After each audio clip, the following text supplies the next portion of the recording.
Mario Pugliatti.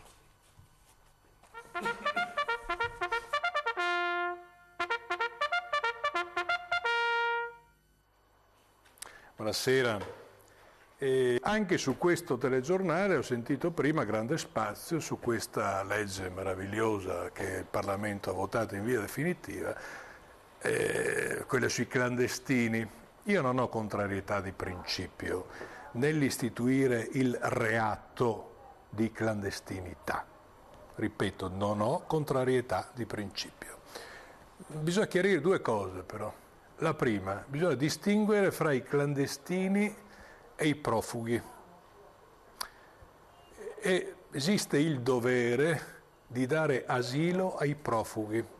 Facciamo un esempio pratico: in questi giorni ci sono le manifestazioni, eccetera, in Iran. Se qualcuno di quei ragazzi a un certo punto, per non finire in galera, decide di scappare da quel paese e non ha i documenti in regola, credo che debba essere soccorso e aiutato. Questa è la prima questione. La seconda questione: è ridicolo fare una legge che istituisce un reato e non prevede sanzioni vere per il reato. Perché le sanzioni vere non ci sono, l'ho già detto ma lo ripeto. Non è previsto il carcere. È prevista una sanzione amministrativa pecuniaria e soldi, la condanna da 5.000 a 10.000 euro, che ovviamente questi non pagheranno mai, no? Ecco.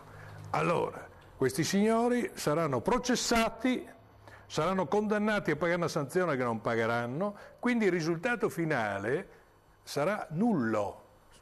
La magistratura e i giudici di pace avranno da lavorare in più e quindi la lista, la coda, l'attesa per la giustizia sarà più ampia, più lunga. Questo sarà l'unico risultato. Non è che domani mattina è vietato clandestinità per cui si risolve il problema. Non si risolve assolutamente nulla con questa legge. È una legge, secondo me, molto demagogica e poco pratica, poco concreta.